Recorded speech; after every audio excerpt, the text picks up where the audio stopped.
뉴스 시작합니다. 저는 공정민입니다. 윤석열 대통령이 오늘 국정 브리핑과 기자회견을 했는데요. 총 125분, 취임 후 가장 길었습니다. 최근 이슈에 대한 질문이 거의 다 나온 것 같은데요. 하나하나 짚어보겠습니다.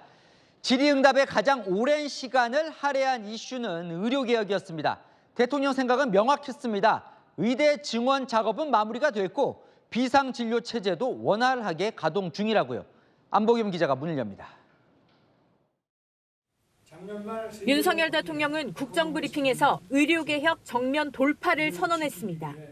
이제 의대 증원이 마무리된 만큼 개혁의 본질인 지역 필수 의료 살리기에 정책 역량을 집중하겠습니다. 한동훈 국민의힘 대표의 2026학년도 의대 정원 증원 유예 제안을 포함해 증원 논의를 끝내고 다음 단계로 가겠다는 겁니다. 기자회견장에서는 2035년까지 의사 15,000명이 부족하다며 의료단체들의 증원 반대 의견에 격앙된 반응을 보였습니다. 무조건 안 된다는 겁니다. 오히려 줄여라 이렇게 얘기를 하고 있거든요. 국민 여러분 어떻게 생각하십니까? 국가가 정부가 어떻게 해야 되겠습니까? 최근 불거진 응급실 뺑뺑이 문제는 의료개혁 때문이 아니라 의료개혁을 해야 하는 이유라고 했습니다. 응급실 의사가 부족한 것이 근본적으로 문제입니다. 의료개혁 때문에 생긴 일이 아닙니다. 원래부터 그랬습니다. 우리가 그동안 그런 거를 내깔겨놓고 안 했습니다. 정부가 안 했어요. 다만 의료대란 우려에 대해선 걱정할 필요가 없다고 했습니다. 의료 현장을 한번 가보시는 게 제일 좋을 것 같습니다. 비상진료 이 체제가 그래도 원활하게 가동되고 있고 저는 해낼 수 있다고 생각을 하고 있습니다. 더불어민주당은 대통령의 현실 인식에 참담함을 느낀다고 비판했습니다. 채널A 뉴스 안보겸입니다. 오늘 국정브리핑에서 대통령이 처음 밝힌 게 있습니다. 바로 연금 개혁안입니다. 그동안 국회가 결정하도록 자료만 제공하다가 정부가 직접 안을 내겠다며 그 방향을 밝힌 겁니다. 이 복잡하고 어려운 연금 개혁 어떻게 하겠다는 건지 정현주 기자가 보도합니다.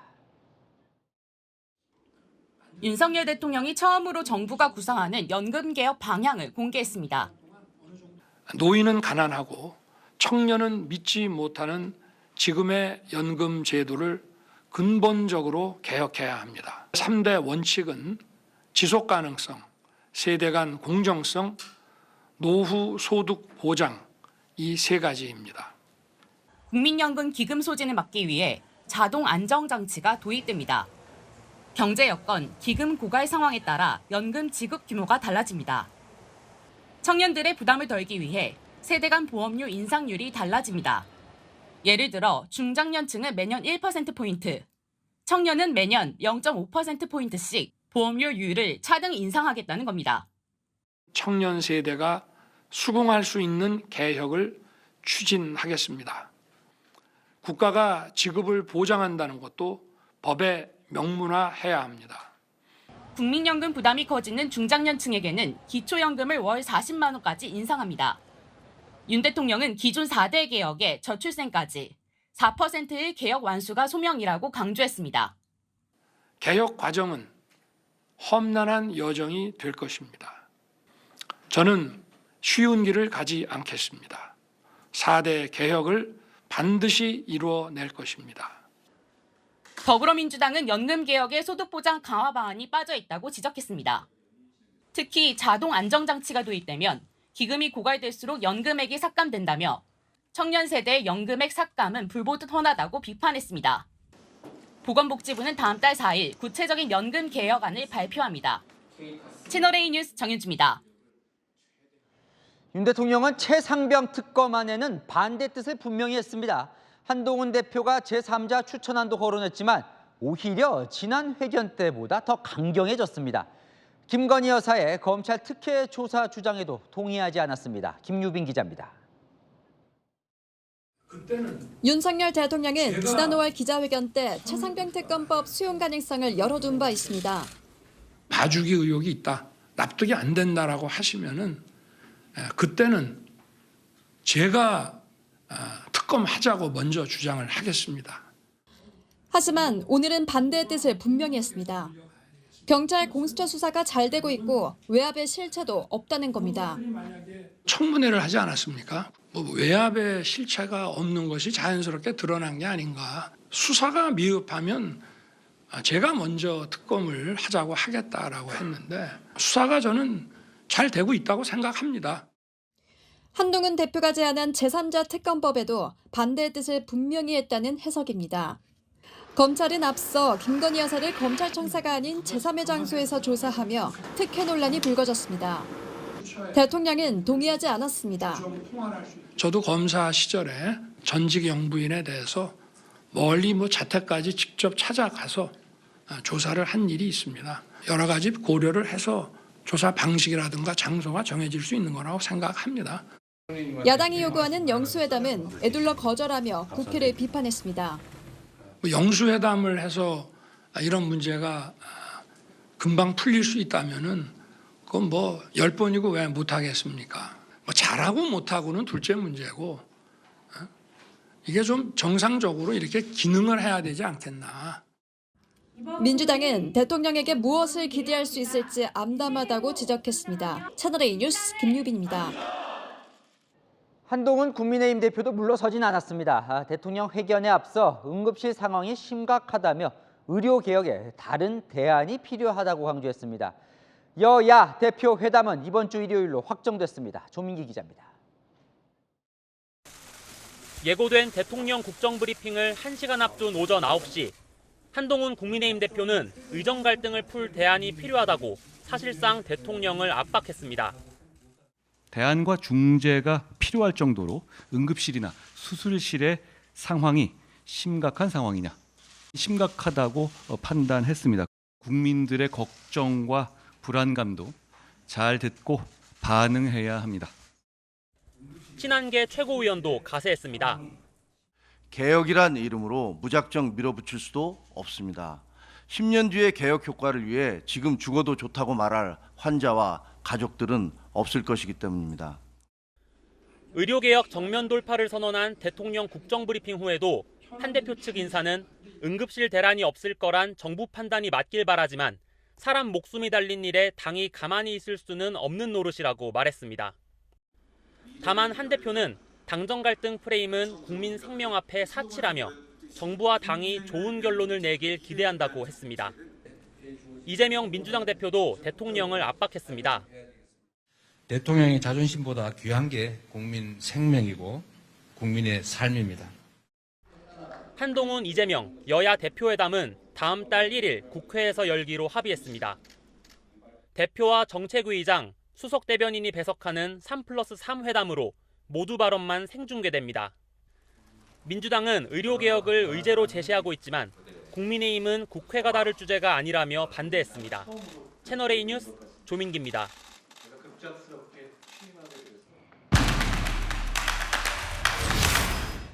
네, 안 기자, 대통령실 출입하는 정치부 조영민 차장 나와 있습니다. 오늘 대통령 브리핑과 기자회견. 네. 일단 눈에 띄는 건 오래 했어요. 맞습니다. 오전 10시부터 12시 10분까지 약 125분간 진행됐습니다. 19개 기자 질문 받았고요. 대통령도 작심한 듯 할 말 다 하는 모습이었습니다. 그 중에서 반드시 꼭 나올 수밖에 없었던 이 5가지 질문과 그 답변 집중적으로 한번 뜯어보겠습니다. 자, 대통령실도 어느 정도 예상을 했을 그러면 질문과 답변이었을 것 같은데 첫 번째부터 살펴볼까요? 네, 오늘 대통령이 가장 완강하면서도 또 이 격앙된 모습으로 답변한 주제입니다. 바로 의정 갈등입니다. 응급실 상황 심각한데 추석까지 다가오고 지금은 의대 증원 문제 대안이 필요한 순간이다. 이게 한동훈 대표의 주장이죠. 대통령은 오늘 이런 주장에 이렇게 답했습니다. 의료 현장을 좀 가보시는 게 좋을 것 같다라고요. 응급실 상황 관리 가능하다는 겁니다. 대안이 필요하다는 데 대해서도 정부가 기다리고 기다렸다. 얼마든지 열려있다 하는데 안 한다. 이렇게 목소리를 높였습니다. 대안을 내야 하는 건 정부가 아니라 의료계라는 겁니다. 네. 자, 반드시 나올 거라 예상한 질문 김건희 여사가 나오겠죠? 맞습니다. 회견마다 빠지지 않았던 질문이기도 합니다. 김 여사 명품백 수사와 그 조사 방식을 놓고 야당 공세가 여전합니다. 대통령 답변은 이전과 달랐습니다. 3개월 전 취임 2주년 기자회견 때 현명치 못한 처신 사과한다며 김 여사 이슈에 그야말로 자세 낮췄습니다. 오늘 수사 결과는 말을 아끼면서도 이 제3의 장소에서 조사받은 논란에 대해서만큼은 명확히 말했습니다. 나도 검사 때 전직 영부인 사저 찾아가서 조사했다고요.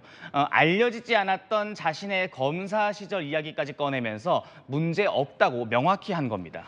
그러니까 지난 회견 때보다 좀 달라졌다는 건데 네. 또 달라진 게 있어요? 맞습니다. 최상병 특검 관련 이슈가 바로 그렇습니다. 야당의 특검 수용 압박, 또 한동훈 대표의 제3자 추천안까지 더해지며 그야말로 대통령실이 수세에 몰려있던 이슈입니다. 대통령은 더 강경해졌습니다. 공수처 수사가 미진하면 내가 특검 먼저 요청한다 해서 외압이 없었다는 게 국회에서 드러난 거 아니냐 이렇게요. 수사도 잘 되고 있다고 했습니다. 야당은 물론 한 대표의 제3자 추천안까지 안 받는다는 뜻 명확히 한 거죠. 김 여사 이슈도 최상병 건도 이제는 수세적일 필요가 없다는 기류가 용산 내부에 있습니다. 그러니까요. 지금 이슈마다 얘기를 하다 보면 한동훈 대표 얘기가 빠지질 않는데 네. 직접 한동훈 대표의 관계 요즘 갈등이 있다고 많이 나오는데 그거 질문 나왔겠죠. 맞습니다. 당대표 이후에도 이 살얼음판 같은 한동훈 대표와의 관계 꼭 나올 질문이었습니다. 한 대표와 소통 괜찮냐? 기자가 물었고 대통령도 답을 했습니다. 당정 관계 전혀 문제 없다고요. 그런데 이 질문을 한 기자의 주어가 한동훈인 반면 대통령의 답변에서는 한동훈이라는 세 글자를 찾아볼 수가 없었습니다. 정부, 여당, 당정, 우리 당 의원들 이런 주어들로 답했거든요. 뭐 역시나 불편한 기류가 담긴 부분 아니겠냐 이런 해석이 나오는 부분입니다. 아직 안 나온 게 하나 더 있다면서요? 맞습니다. 바로 이재명 민주당 대표겠죠. 대통령의 야당의 이 영수회담 요구 받아들일지 당연히 나올 질문이었을 겁니다. 즉답 대신 이런 답변을 했습니다. 정치를 시작하면서부터가 아니라 내가 살아오면서 처음 경험하는 국회 상황이다. 이렇게요. 청문회 특검으로 몰아붙이는 야당에 대한 비판인 건데 깊이 생각해 보겠다며 정면 충돌은 피했지만 영수회담은 여야 소통이 먼저라며 사실상 거부의 뜻으로 정리를 했습니다. 네, 잘 들었습니다. 조용민 차장과 짚어봤습니다. 자, 조희연 서울시 교육감이 최종 대법원 유죄 판결을 받고 교육감직을 상실했습니다. 전교조 해직 교사들을 특혜 채용한 혐의죠. 2번 연임에 성공하면서 무려 10년간 서울시 교육감 자리를 지켜왔는데요. 보궐선거는 오는 10월에 열립니다. 김정근 기자입니다. 서울시 교육청 앞에 직원들이 줄을 서 있습니다. 조희연 서울시 교육감이 교육감직을 잃고 교육청을 떠나는 겁니다. 오늘 대법원은 조 교육감에게 징역 1년 6개월에 집행유예 2년을 확정했습니다. 조 교육감은 지난 2018년 전국교직원 노조 출신 해직 교사를 채용해 직권남용과 공무원법 위반 혐의로 기소됐습니다. 선거법 위반 전과 때문에 해직됐던 교사들을 특별 채용 전형을 만들어 복귀시킨 겁니다. 전교조의 요청으로 당시 시교육청이 지원자 17명 중 해직교사 5명의 채용을 미리 내정해 놨다는 게 법원의 판단. 채용된 해직교사 중 4명은 전교조 출신이었습니다. 이들 중 1명은 2018년 교육감 선거에서 조 교육감과 단일화해 당선을 도운 인물이기도 했습니다. 앞서 1, 2심 재판부는 전교조에 대한 사적인 특혜나 보상을 위한 걸로 보인다며 유죄를 선고했습니다. 대법원도 원심 판단에 문제가 없다고 봤습니다. 조 교육감은 자신의 행동에 후회가 없다고 했습니다. 당시 결정에 대해서는 지금도 후회가 없습니다. 교육계의 역사적 화해를 위한 조치였으며 사회 정의에도 부합한다는 확신은 변함이 없습니다.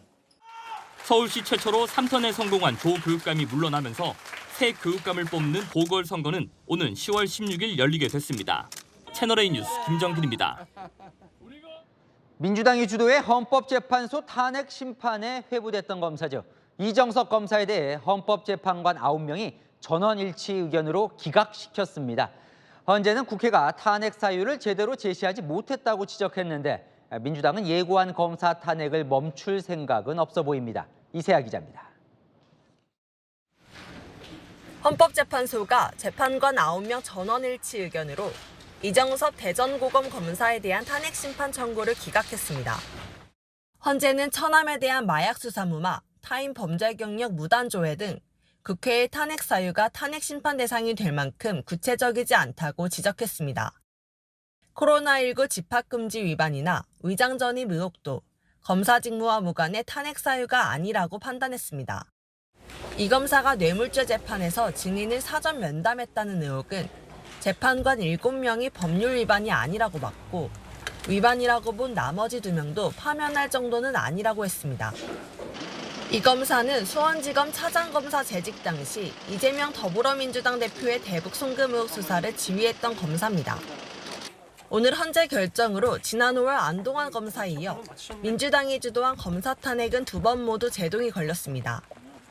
국회 탄핵안 통과로 업무에서 배제됐던 이 검사는 곧바로 직무에 복귀합니다. 탄핵 제도의 본질에 맞는 판단을 해준 것으로 생각하고 있습니다. 국민의힘은 민주당을 향해 탄핵 소추 남발과 기각에 대해 사과하라고 했습니다. 민주당은 헌재 결정에 매우 유감스럽다고 밝혔습니다. 민주당은 추가 검사 탄핵을 예고하고 있습니다. 국정농단 사건 당시 장시호 씨에게 위증 연습을 시켰다며 김영철 검사 탄핵을 추진 중이고 강백신, 박상용, 어미준 검사 탄핵도 예고했습니다. 채널A 뉴스 이세아입니다. 네, 서울 한복판에서 갑자기 도로가 꺼지는 싱크홀이 생겨서 지나가던 차량이 피할 새도 없이 빠졌습니다. 탑승자 2명이 크게 다쳤는데요. 최다함 기자입니다. 도로를 달리는 흰색 SUV 차량. 그런데 갑자기 차량이 왼쪽으로 기우뚱하는가 싶더니 그대로 땅속으로 빨려 들어갑니다. 도로에 커다란 구멍이 생기면서 차량 전체가 도로 아래로 추락한 겁니다. 119 구급대원이 급히 출동해 조수석에 있던 여성을 꺼내고 심폐소생술을 실시합니다. 갑자기 퍽 소리가 나더라고요. 안 보이더라고 차가요. 그래서 오토바이가 넘어졌나 생각했어요. 차가 요만큼만 하얀색이 보여서 차가 빠져있던 거더라고요. 가까이 가서. 이 사고로 80대 남성 운전자와 70대 여성 동승자가 다쳤습니다. 70대 여성은 구조 당시 심정지 상태였다가 심폐소생술을 받고 병원으로 옮겨져 맥박을 되찾았습니다. 크레인으로 사고 차량을 꺼낸 뒤 측정한 싱크홀 크기는 가로 6m, 세로 4m, 깊이 2.5m로 성인 키높이를 훌쩍 뛰어넘습니다. 싱크홀 발생 징후는 사고 발생 13분 전 찍힌 영상에서도 보입니다. 차량들이 지날 때마다 덜컹대는 모습이 이미 노면에 균열이나 치마가 발생한 걸로 추정됩니다. 서울시는 도로 밑이 비어있는 상태에서 차량들이 계속 달리면서 땅이 꺼진 것으로 보고 있습니다. 지난 5월 이 도로에서 싱크홀 탐사를 했을 때는 이상이 발견되지 않았습니다. 시는 이후 근처에서 진행된 빗물 펌프 유입 관로 공사가 도로 집안에 영향을 미쳤을 가능성을 의심하고 있습니다. 서울시는 수도관 누수 등으로 집안이 약해졌을 가능성을 포함해 싱크홀 발생 이유를 조사 중입니다. 채널A 뉴스 최다함입니다. 설악산에서 암벽 등반을 하던 등산객들 정상에서 내려오던 중 밧줄 길이가 짧아서 공중에 고립됐습니다. 2시간 넘는 작업 끝에 구조됐는데요. 강경모 기자입니다. 깎아지른 암벽에 등산객 2명이 줄 하나에 의지에 매달려 있습니다. 헬기에서 119 대원들이 줄을 타고 아래로 내려갑니다. 설악산 기선대 인근 적벽에 사람이 매달려 있다는 신고가 접수된 건 어제 오후 1시 10분쯤. 2시간 넘는 구조작업 끝에 30대와 20대 남성 등반객을 무사히 구조했습니다. 건강 상태는 비교적 양호했지만 오랜 시간 줄에 매달린 탓인지 탈진한 상태였습니다. 공중에서 대롱대롱 매달려 있던 구조 대상자거든요. 그분이 아무래도 좀 많이 약해 있는 상태라서 자력 하강이 좀 불가한 상황이었거든요. 이들은 적벽 정상에서 암벽을 타고 내려오던 중 줄 길이가 짧아 공중에 고립된 것으로 파악됐습니다. 조사 과정에선 사전에 허가받은 암벽 등반 날짜를 어긴 사실도 드러났습니다. 등반객 관리와 사고 발생 시 신속한 구조를 위해 암벽 등반을 하려면 관계기관에 사전 신고를 해야 합니다. 이들은 그제 암벽 등반을 한다고 신고한 뒤 정작 다음 날 등반하다 사고가 난 겁니다. 28일 날은 허가를 받지 않았기 때문에 27분이 등반이 못하는 거예요. 국립공원공단은 출입금지 위반으로 이들에게 20만 원씩 과태료를 부과했습니다. 채널A 뉴스 강경모입니다. 60대 남성이 온열 질환으로 그만 화단에 쓰러졌습니다. 지나치지 않고 경찰서로 달려가 신고한 초등학생들 덕에 의식을 되찾았습니다. 공국진 기자입니다. 경찰 지구대를 찾은 아이들. 경찰관에게 손짓으로 어딘가를 가리킵니다. 아이들과 함께 출동한 경찰. 인근 화단에서 의식을 잃은 60대 남성을 발견했습니다. 화단에 넘어져 수풀 사이로 다리만 보이는 상황이었습니다.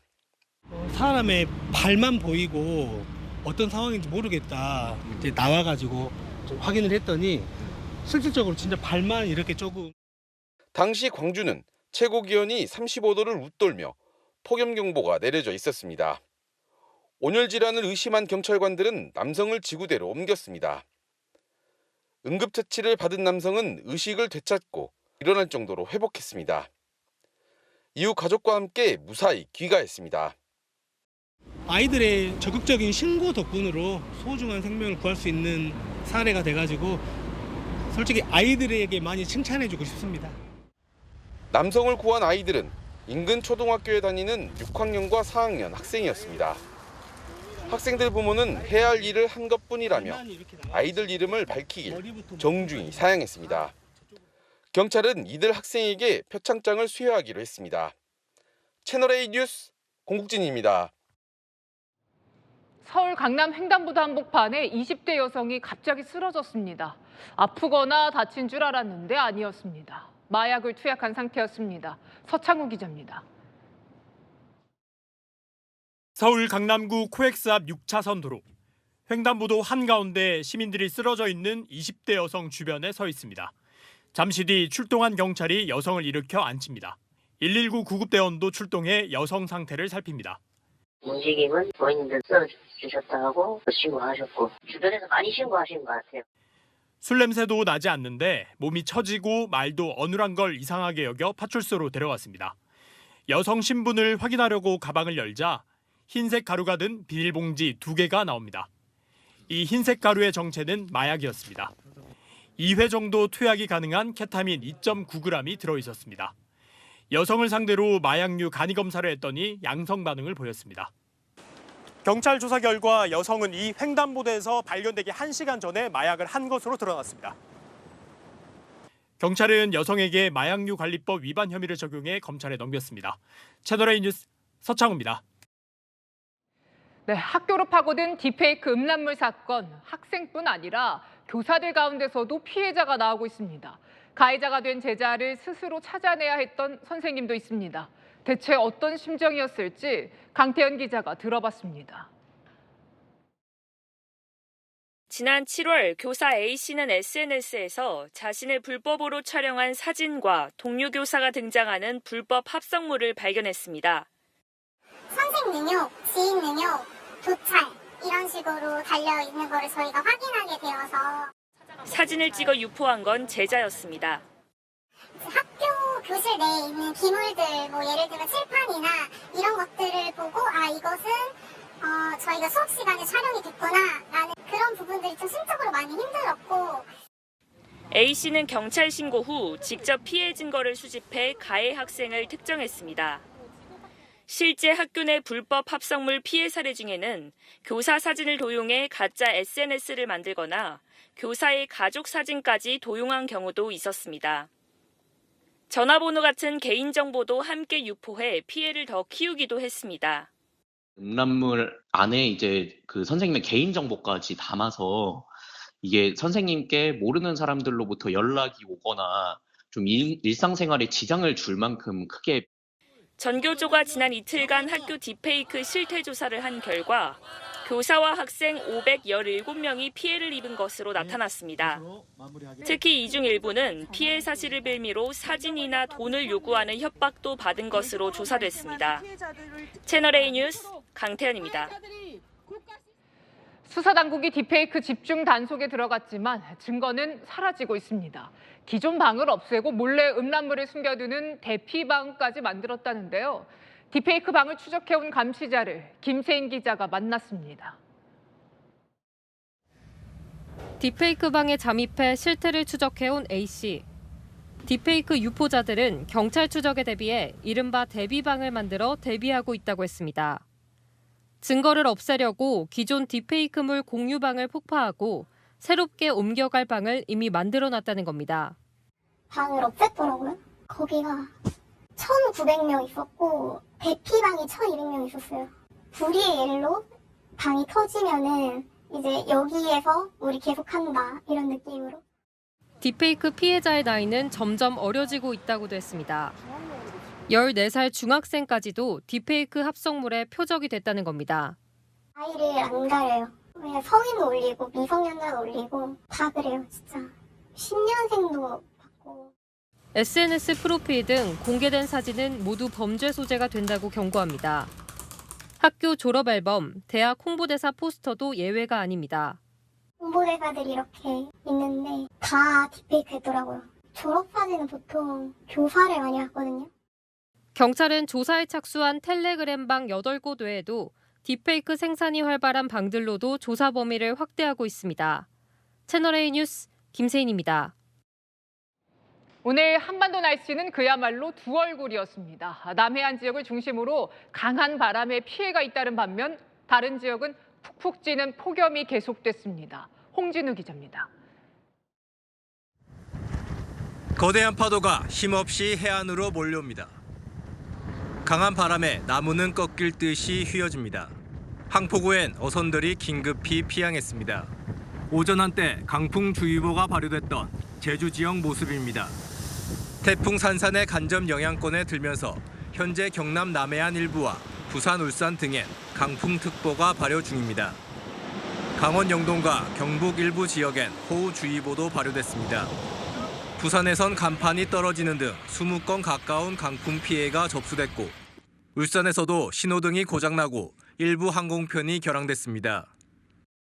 반면 서쪽 지방엔 폭염이 더 기승입니다. 폭염특보가 발효 중인 가운데 서울과 대전 등의 낮 기온은 30도를 훌쩍 웃돌았습니다. 저녁에는 날씨가 많이 풀려서 또 괜찮아질 줄 알았는데 날씨가 또 많이 덥네요. 낮 되니까. 태풍이 몰고 온 동풍이 산맥을 넘어가면서 고온 건조한 바람으로 바뀌었기 때문입니다. 동쪽 지역은 상대적으로 기온이 낮아졌지만 동풍이 산맥을 넘으면서 승온 효과가 나타나는 서쪽 중부지방을 중심으로는 33도 이상의 폭염이 나타나는 곳이 많이 있습니다. 기상청은 주말까지 서쪽 지역엔 더위가, 동쪽엔 다소 선선한 날씨가 이어질 것으로 내다봤습니다. 채널A 뉴스 홍진우입니다. 일본은 태풍 산산의 북상으로 열도 전역이 초비상입니다. 전에 없던 초대형 태풍이 시속 15km 느린 속도로 움직여서 피해가 큽니다. 3명이 숨졌고 80명 넘게 다쳤습니다. 도쿄에서 김민지 특파원입니다. 거센 바람에 건물 외벽이 뜯겨져 나갔고 전신주는 쓰러져 주택을 덮쳤습니다. 線路に向かって垂れ下がっている様子が見て取れます。 폭우로 불어난 강물이 폭포수처럼 흐르고 도로 곳곳은 물바다입니다. 일본 본토에 상륙한 태풍 산산이 지나간 자리마다 피해가 속출하고 있습니다. 태풍 산산은 중심기압 980헥토파스칼, 최대 순간 풍속 초속 45m의 매우 강력한 상태로 일본 규슈에 상륙한 뒤 지금은 나가사키현을 시속 15km로 지나고 있습니다. 몸집이 큰 산산이 거대한 양의 비구름을 몰고 일본 열도를 천천히 관통하면서 피해가 더 클 거란 우려가 나오고 있습니다. 앞서 일본 기상청이 2년 만에 내린 폭풍 특별경보는 주의보로 하향 조정됐습니다. 하지만 이번 태풍 영향으로 4명이 숨지거나 실종됐고 80명 넘게 다쳤습니다.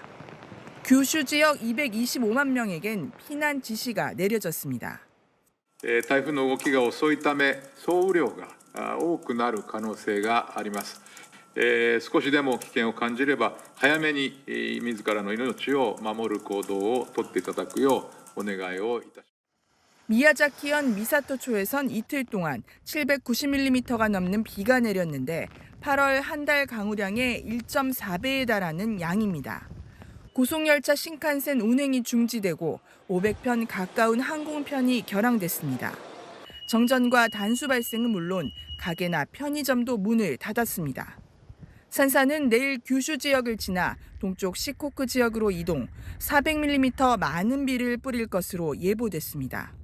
도쿄에서 채널A 뉴스 김민지입니다. 괴뢰말 찌꺼기. 북한이 남한식 말투를 쓰지 말라며 이 고위층에 배포한 공식 문서를 저희 채널A가 단독 입수했습니다. 이 문서를 근거로 실제 단속까지 해온 걸로 보입니다. 얼마나 퍼졌으면 이런 문서까지 만들었을까요? 이 북한이 금지하고 있는 남한 단어 대체 무엇인지 박수유 기자가 전해드립니다. 북한 노동당 선전선동부가 지난해 말 배포한 남한 언어 목록 자료를 채널A가 입수했습니다. 외교관과 기자 등 전문적으로 글을 쓰는 고위층이 대상입니다. 3장 분량의 괴뢰말 찌꺼기 자료, 16장 분량의 쓰지 말아야 할 괴뢰말투 자료에는 사용이 금지된 남한 언어들이 정리돼 있습니다. 특히 남한 젊은 세대들이 많이 쓰는 남친, 여친 등 줄임말과 글구, 잼나다, 쪽팔리다 등 은어 속어들을 금지하는 것이 눈에 띕니다. 북한의 한류의 영향으로 남한의 신조어가 넓게 퍼져 있다는 것을 알 수 있습니다. 부부간에 오빠라고 부르지 못하도록 했고 북한 매체들에서도 보이던 리산 가족은 흩어진 가족으로 적도록 했습니다. 남한말이 거의 유행어처럼 이제 퍼지게 됐어요. 정책 작성자들도 한류에 심취되다 보니까 이제 와서는 어느 것이 북한 고유의 말이고 어느 것이 남한 말인지 구분하지 못하는 정도에 이르렀고 이제 연어는 련어로, 남색은 람색으로 쓰게 해 두음 법칙이 없는 자신들의 맞춤법을 지키려는 의도도 보입니다. 정상회담, 경선, 물갈이 등 남한 뉴스에서 주로 보이는 단어들도 많이 퍼진 것으로 보입니다. 북한은 지난해 남한식 표현들을 박멸해야 한다며 평양 문화어보호법을 채택했습니다. 평양 문화어를 보호하며 적극 살려나가는 것은 사회주의 민족문화 발전의 합법 칙득 요구라고 하면서 지난달 통일부가 발간한 북한 인권 보고서에는 휴대전화에서 아빠나 쌤 등 남한식 호칭이 보이면 단속한다는 증언도 나왔습니다. 채널A 뉴스 박수유입니다. 미국 대선 후보들 유세전이 한창인데요. 민주당 해리스 후보는 전통의 공화당 텃밭이죠. 뜨거운 태양 아래 남부지역 선벨트를 버스를 타고 공략 중입니다. 흑인계 표를 겨냥한 행보로 보입니다. 박선영 기자입니다. 러닝메이트인 팀 월즈 미네소타 주지사와 함께 유세버스를 타고 조지아주를 찾은 카멀라 해리스 부통령.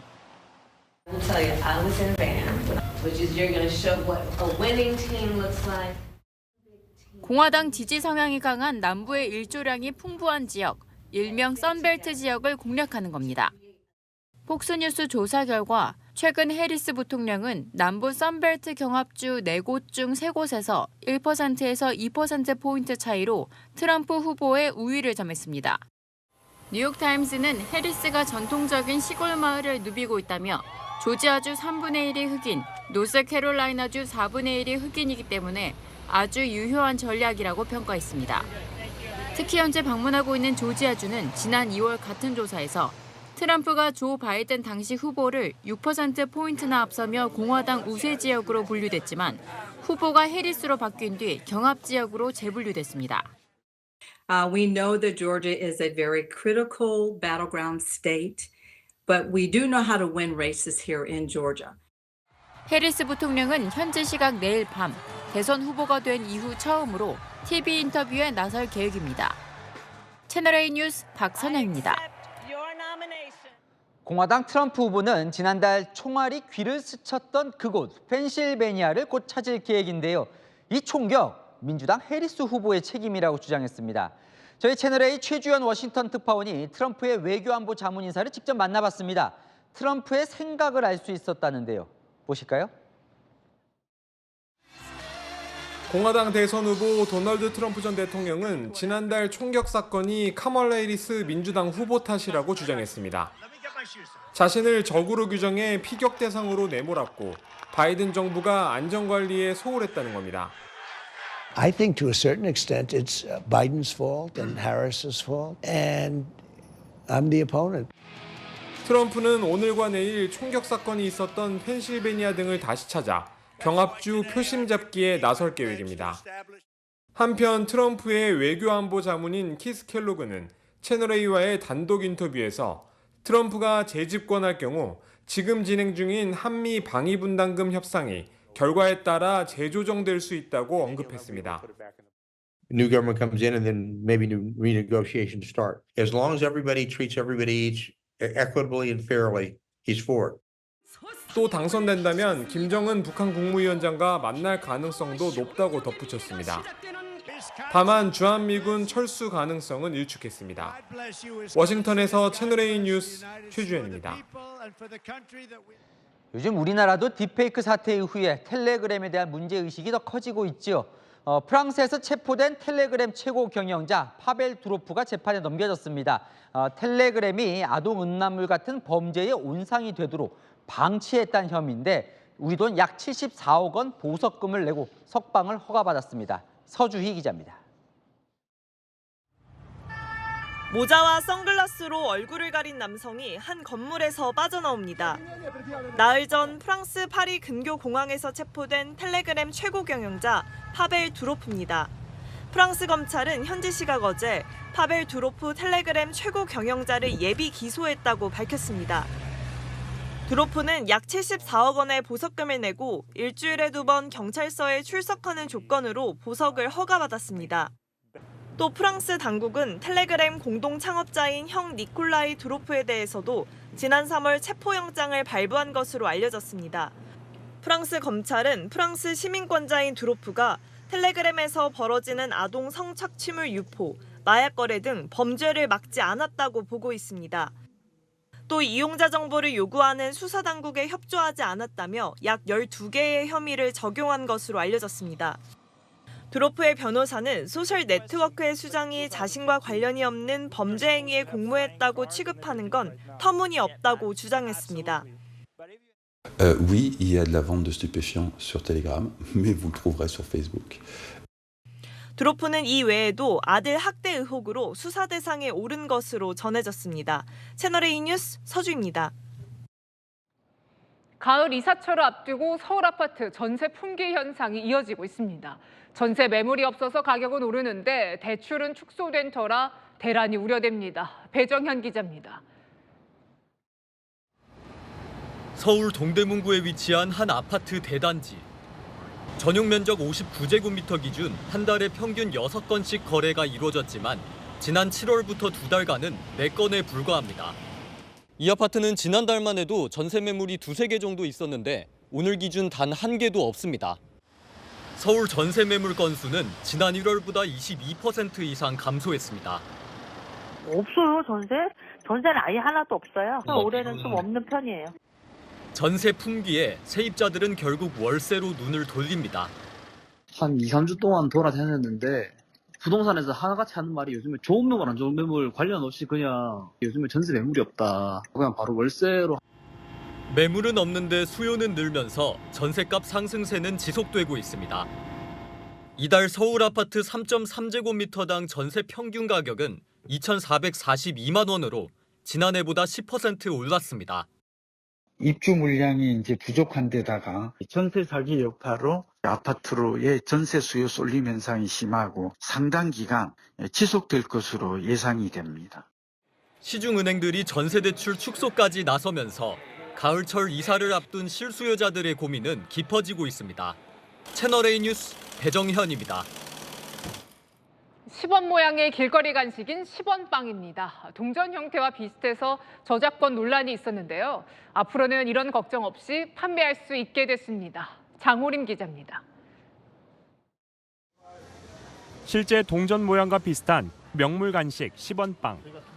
화폐 도안의 영리 목적 사용이 금지됐던 탓에 무단 도용 논란이 일기도 했습니다.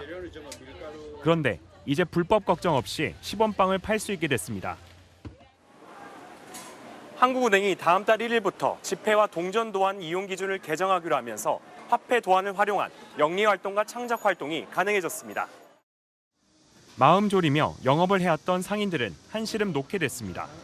걱정을 좀 했는데 그래도 그렇게 나왔다고 하니까 안심 놓고 이제 장사해도 되겠다는 생각이 드네요. 시민들 역시 반기는 분위기입니다. 지금부터 합법이 됐다니까 뭐 편하게 맛있게 드시면 될 것 같아요. 돈 모양 이렇게 찍어내서 활용하는 거 괜찮다고 생각합니다. 10원빵 이외에도 돈방석처럼 의류 소품에도 화폐 도안을 사용할 수 있고 돈 모조품 제작도 가능합니다. 하지만 세종대왕처럼 화폐에 있는 인물을 따로 사용하거나 변형시키는 건 안 됩니다. 한국은행은 국민의 창의적인 경제활동을 지원하기 위해 허용하게 됐다고 설명했습니다. 다만 위조 변조처럼 부적절한 사용에 대해서는 현재처럼 엄격히 관리하겠다고 밝혔습니다. 채널A 뉴스 장호림입니다. 온라인으로 떠나는 고객을 붙잡기 위한 오프라인 매장의 변신이 시작됐습니다. 출입이 잦은 프리미엄층인 1층을 제품 판매가 아닌 휴식 공간으로 바꾼 건데요. 임종민 기자가 다녀왔습니다.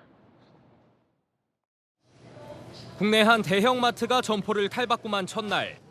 영업 시작 전부터 고객들의 줄이 길게 늘어서 있습니다. 재개장 과정에서 판매 공간을 40% 가까이 줄였는데 매장의 얼굴인 1층에도 변화를 줬습니다. 제품을 팔던 공간은 이렇게 앉아서 책을 읽을 수 있는 곳이 됐는데요. 문화체험이나 각종 공연도 즐길 수 있습니다. 처음에는 얼마나 바뀌었을까 그냥 이렇게 뭐 적당히 바뀌었겠지 생각을 했는데 생각보다 많이 바뀌어가지고 조금 다른 지역에 온 것 같기도 하고. 부산의 한 아울렛은 매장 외부와의 연결 통로에 1000평이 넘는 휴게 정원을 새로 꾸몄습니다. 다음 달 재개장하는 한 백화점은 1층에서 화장품과 명품관을 빼고 건물 곳곳에 문화체험 공간을 배치합니다. 이커머스 시장으로 고객 이탈이 가속화되는 상황에서 오프라인 매장의 경쟁력을 강화하려는 조치로 풀이됩니다. 지난 상반기 유통업 매출 중 온라인 비중은 과반을 차지했고 오프라인과의 격차가 확대되고 있는 상황입니다. 온라인 쇼핑 시장이 10에서 20% 저렴하기 때문에 대형 백화점이나 마트에서는 사람들의 모임의 장소, 문화 공간, 복합 공간 이런 쪽으로 해야만 살아남을 수 있다. 유통업체의 변신이 고객의 발길을 얼마나 매장으로 이끌지 주목됩니다. 채널A 뉴스 임종민입니다. 제각각이던 외국인 한글 성명 표기 방식, 앞으로 정부 행정문서에서는 통일됩니다. 성, 이름 순이 되는데요. 예를 들어서 가수 존박은 박준이 되는 겁니다. 하지만 현실과 동떨어진다는 반응이 적지 않습니다. 김단비 기자입니다. 정부가 행정문서의 외국인 이름 표기 방식을 통일하는 표준안을 마련하는 것과 관련해 미국 국적의 가수 존박이 보인 반응이 화제입니다. 관련 SNS 게시글에 댓글을 달며 존박이 박준이 되는 건 당황스럽다는 반응을 보인 겁니다. 현재 정부 기관과 지자체가 발급하는 증명서의 성명 표기는 제각각입니다. A 기관은 성, 이름 순, B 기관은 이름 성순으로 표기하는 겁니다. 표기가 다르다 보니 여러 서류를 제출하면 신원 확인도 쉽지 않았습니다. 행정안전부는 혼선을 줄이기 위해 성, 이름 순으로 표기하는 것을 원칙으로 두기로 했습니다. 농구 선수 마이클 조던은 조던 마이클이 되는 식입니다. 어색하긴 한 것 같아요. 조던 마이클 하면은 갑자기 그러면 어색한 것 같아요. 통일하는 것은 맞다고 보고요. 그 이유는 어느 기업은 또 이렇게 사용하고 어느 기업은 이렇게 사용하는 거는 좀 맞지 않다고 봐서. 행안부 관계자는 재외동포와 외국인 의견을 들어보니 증명서마다 이름 표기가 달라 신분 증명이 어렵다는 의견이 있었다며 추진 배경을 설명했습니다.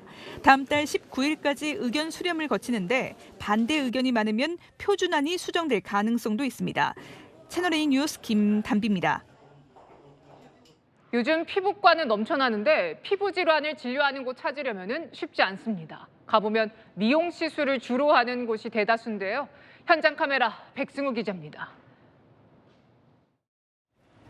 제가 나와 있는 이곳 서울 동교동에서 피부과를 검색해보면 총 30여 곳 정도가 나오는데요. 피부 질환 치료가 가능한 곳은 거의 없고 대부분 미용 시술만 하고 있다는 지적이 나옵니다. 그 현장으로 가보겠습니다. 서울 마포구의 한 의원. 아토피 피부 질환 진료가 가능한지 묻자 다른 병원으로 가라고 말합니다.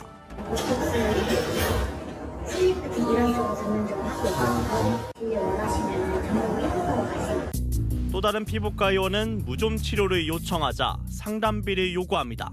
원장님만의 진료를 보시게 되면 상담비 3만 원 따로 있으시고 근데 지금 대기 시간은 1시간이요? 직접 찾은 피부과 의원 6곳 모두 피부질환 진료는 거부했습니다. 진료 거부 관련해서 민원이 종종 들어와요. 병원에 전화해서 어떻게 된 상황인지 하나하나 조사하고 있어요. 최근 5년간 문을 연 피부과 979곳 중 피부과 전문의가 개원한 곳은 136곳입니다. 800곳 넘는 피부과는 전문의 자격이 없거나 다른 과를 전공하는 의사가 개원한 경우였습니다. 피부과 질환에 관해서 피부과를 방문했었는데 성형외과 시술 같은 거를 추천해 주셔가지고 피부과로서의 약간 그런 명분을 조금 잃은 게 아닌가라는 아쉬움이 조금 있었어요. 병원 명칭에 피부과를 쓸 수 있는 건 피부과 전문의뿐이지만 한눈에 구별하기는 쉽지 않습니다. 마치 피부과 전문의가 진료하는 것처럼 홍보하는데 정작 찾아가 보면 다른 과 전문의인 곳도 많습니다. 전문의 그 병원이죠? 피부과랑 안내과 전문, 그럼 피부과 전문이세요? 비뇨기과 전문. 피부과가 많은 서울 강남역 앞에서는 이른바 클리닉 호객꾼도 볼 수 있습니다. 피부질환 진료도 가능하다며 유인합니다. 피부에 관심이 없으세요? 여드름이나 부피 이런 것도 해줘요? 다 하지요. 요리와 나는 거기 원장이에요. 최근 서울 강남역을 중심으로 피부과 호객 행위가 늘어나자 이를 금지한다는 입간판마저 걸렸습니다.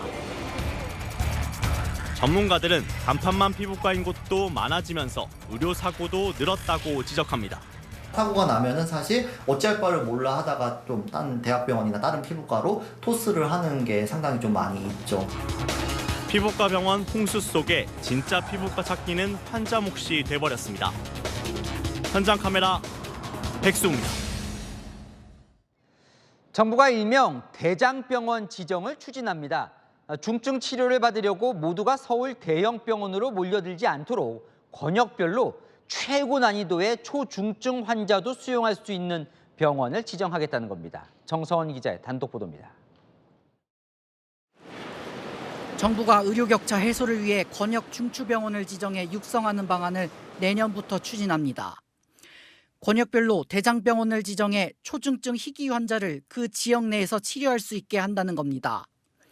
서울 빅5 대형병원으로의 쏠림 현상을 막기 위한 대책 중 하나입니다. 대장병원은 진료시설과 인력을 갖춘 국립대병원이 우선 검토될 것으로 알려졌습니다. 정부 관계자는 중증 응급질환은 2차 병원에서 치료하고 중추병원은 생명과 직결된 최고 난이도의 환자를 수용하게 될 것이라고 밝혔습니다. 이를 위해 진료 권역부터 재설정할 예정입니다. 현재는 권역을 나누는 기준이 응급과 상급종합, 외상 등 제각각인데 체계적으로 정비하겠다는 겁니다. 행정구역의 틀에서 벗어나 지역별 의료 수요와 공급을 감안한 지역 의료 지도를 만들어 반영한다는 계획입니다. 인구, 소득, 고령화 등 의료 수요와 의료진 확보 가능성 등 의료 공급 요소를 종합적으로 지표화해서 권역 중추병원이 역량을 갖추려면 진료 경험도 많아야 하는 만큼 병원 투자와 수가 지원 외에 환자들에게 인센티브를 주는 방안도 검토하는 것으로 알려졌습니다. 채널A 뉴스 정성원입니다. 성혜란 기자와 여랑야랑 시작합니다. 첫 번째 주제 보겠습니다. 자, 국민의힘 고동진 그리고 조국혁신당 김재원 의원의 공통점이 있어요. 네, 신박한 의원 재테크 이야기를 해볼까 하는데요. 22대 국회의원들의 재산 내역이 공개됐습니다. 저마다 재테크 비법 다르던데 먼저 여당부터 볼까요?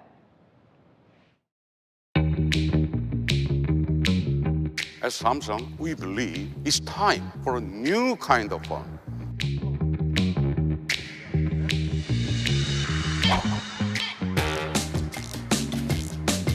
가장 빛나는 모습으로 너희들의 미래를 책임진다.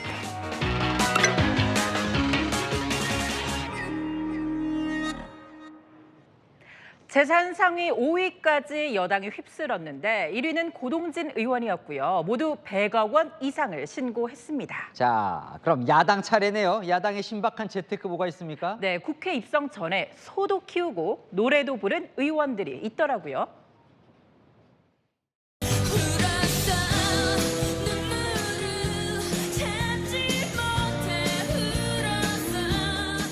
선배 동료 위원 여러분 반갑습니다. 저는 현장 출신 예술인으로서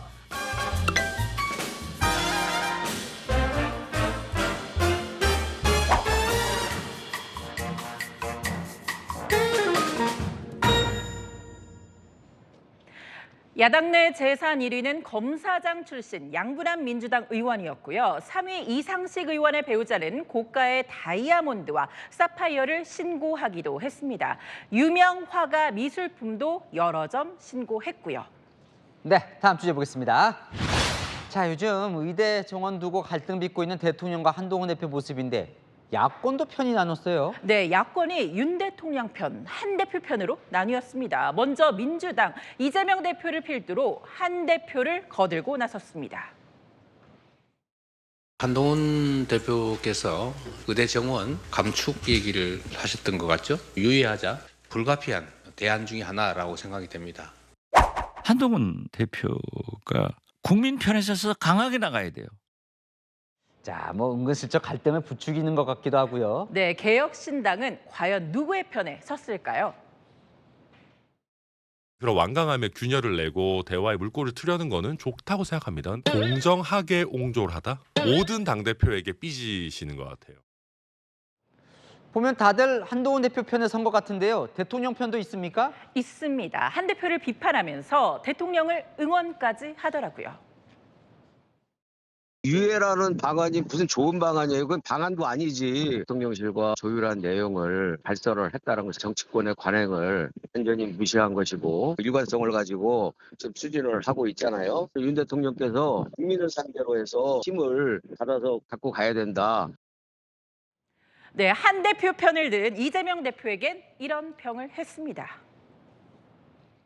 여당의 분열이나 부추기고 아주 무책임하고 아주 유치한 졸렬한 정치라고. 네, 주제 하나 더 보겠습니다. 자, 지금 같은 이 시각 여야 모두 1박 2일 연찬회를 하고 있는데 뒤끝이란 말이 붙었네요. 네, 연찬회 당내 결속을 다지기 위한 행사죠. 그간 여당 연찬회에 참석해온 윤 대통령, 오늘은 어땠을까요? 저도 힘이 납니다. 매달 해가지고 우리가 한 몸이 돼서 민심에 귀를 기울이고 그때그때 반응하고 정부에 전합시다. 사실 내일이죠. 만찬도 있었는데 미루더니 연찬회도 안 왔군요. 네, 국민의힘 흰색으로 옷도 맞추고 단합 강조했지만 대통령은 없었습니다. 대신 대통령실 사회수석, 장관들이 참석해서 중단 없는 의료개혁 강조했습니다. 뒤끝이란 해석이 나오는데 대통령실은 현안이 산적해서 대통령이 불참했다고 합니다. 야당은 어때요? 야당은 화기애애하지 않습니까? 야당도 호남대전 선전포고 뒤끝이 남아있는 모양새인데요. 군수 보궐선거가 열리는 전남 영광에서 워크숍연 조국 대표, 민주당 들으란 듯이 말 꺼내더라고요. 박지원 의원님께서 하신 말씀 제가 봤거든요. 이재명 대표가 대통령 당선되는 그때까지 함께 가자. 정권 교체 후에 경쟁을 하든지. 지금 우리는 대선을 하고 있지 않습니다. 저희 후보와 또 저희 정책이 민주당 후보 정책보다 더 낫다. 짧은 행사 중에 드러난 신경전, 왠지 하반기 벌어질 야당 내 다툼에 미리 보기 같네요. 네, 지금까지 여랑야랑이었습니다. 네, 기아 김도영의 올 시즌 활약이 눈부십니다. 벌써 시즌 33번째 홈런을 쏘아올리며 이승엽 감독의 역대 최연소 최다 홈런 기록을 넘어섰습니다. 김호영 기자입니다. 가을 야구 진출을 위해 갈 길 바쁜 SSG의 발목을 잡은 건 기아 김도영이었습니다. 1회 1사1루에서 첫 타석에 들어선 김도영은 몸쪽으로 몰린 실투를 놓치지 않고 그대로 퍼올렸습니다. 왼쪽 좌익수가 이미 멈춰 있습니다. 당장 넘어갑니다. 경기 개시를 선언합니다. 첫 타석에 더 영킹 도영킴. 시즌 33호 홈런이자 선제 투런포. 1997년 국민타자 이승엽이 21세 1개월의 나이로 홈런 32개를 기록했는데 김도영이 20세 10개월로 27년 만에 최연소 최다 홈런 기록을 갈아치웠습니다. 최근 타격감이 나쁘지 않아서 그냥 조금 똑같이 직구 노리고 제존에 오면 좀 과감하게 나가자 생각하고 쳤던 게 좋은 결과로 이어졌습니다. 김도영은 이번 시즌 압도적인 타격감을 뽐내며 팀의 선두질주에 결정적인 역할을 해내고 있습니다. KBO 리그가 시상하는 홈런, 타율, 안타 등 8개 부문에서 모두 탑5 안에 들며 어느 것 하나 빠지지 않는 팔각형 타자의 모습을 보여주고 있습니다. 현재 김도영은 국내 선수 최초로 40홈런 40도루에도 도전하고 있습니다. 소속팀 기아 역시 리그 선두를 달리면서 김도영은 정규 시즌 MVP 유력 후보로 꼽힙니다. 김도영이 MVP를 받게 된다면 역시 이승엽 감독이 갖고 있는 역대 최연소 타자 MVP 수상 기록도 새로 쓰게 됩니다. 채널A 뉴스 김호영입니다. 우리나라는 태풍 산산의 직접 영향권에 들진 않습니다. 하지만 태풍이 일본으로 향하며 동해와 남해상에 강한 풍랑을 일으키고 있는데요. 내일도 물결이 5m까지 매우 높게 일겠고 해안가로 너울도 밀려들겠습니다. 강원과 영남에는 순간풍속 초속 20m의 매우 강한 바람도 불겠습니다. 이 지역엔 내일까지 벼락과 함께 최대 60mm의 비가 이어지겠고요. 그 밖의 지역은 오늘만큼 맑겠습니다. 비바람이 몰아치는 동쪽 지역은 최고 30도 안팎, 다른 지역은 폭염특보 속에 체감 33도에서 35도에 달하는 더위가 이어집니다. 서울의 최저 기온 24도, 대전 23도 등 밤더위는 덜하겠습니다. 낮엔 서울과 광주 34도, 대구 33도까지 오르겠습니다. 주말까지 무덥겠고요. 다음 주 월요일 중북부에 비가 내리며 더위가 주춤하겠습니다. 날씨였습니다. 대통령이 오늘 회견에서 직접 밝힌 연금 개혁안, 비노조 근로자도 보호하는 노동약자보호법, 저출생 문제를 해결할 인구전략기획부, 모두 국회에서 법을 통과시켜줘야 추진이 가능합니다. 이 대통령 여야 협치 구상에는 깊이 생각해보겠다며 답을 밀었는데요. 다음 주 국회 개원식부터 참석해서 직접 설명하는 건 어떨까요? 마침표 찍겠습니다. 진짜 어려운 길은 타협. 뉴스에 마칩니다. 감사합니다.